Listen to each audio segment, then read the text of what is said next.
It was a Formula One frenzy Saturday.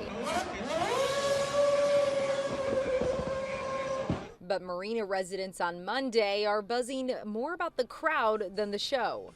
People were so deep that they wanted to get a higher view. They couldn't see over the heads and the barricades, so they would climb up on the garden walls. And there was a guy standing on that no parking sign.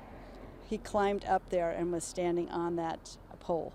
Some fans seen scaling trees and even climbing onto homes along Marina Boulevard to get a better view. Well, we leaned out the windows and said, please don't stand in the garden, and we tried to get people to kind of step back onto the sidewalk, and eventually they were just on the lawn and stuff, and that's okay. Resident Susan Eschweiler luckily did not have damage, but some of her neighbors had windows broken. If they plan it again, they need to do a better job of planning and communication. As a small business owner, Nate Valentine says Red Bull's Saturday F1 showcase was a showstopper. It was one of our top 5 days we ever had, and it was one of the days we didn't know it would be as busy as it was. And as a resident, he understands the frustration. But the hard part is it's the first time we did an event, so they didn't know exactly what to expect. If it was done again, I think there's probably things they can improve upon, and they know to do better. But I think for a first-time event, they did a good job.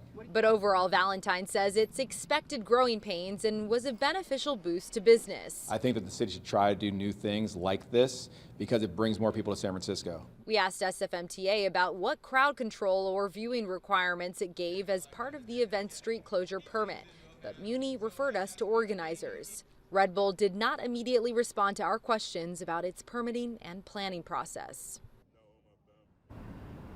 Now, Marina Supervisor Stephen Sherrill says he has been in touch with Red Bull numerous times since the event, and that Red Bull, to him, has committed to resolving any of these issues or helping with some of the property damage that was incurred to some of these homeowners on Marina Boulevard. But Supervisor Sherrill said that there's no reason that this event should be any different than events like Fleet Week, where you don't have the same issues of people trespassing onto others' lawns. Supervisor Sherrill also says that he's working with city departments to ensure that any issues that arose will not happen again in the future.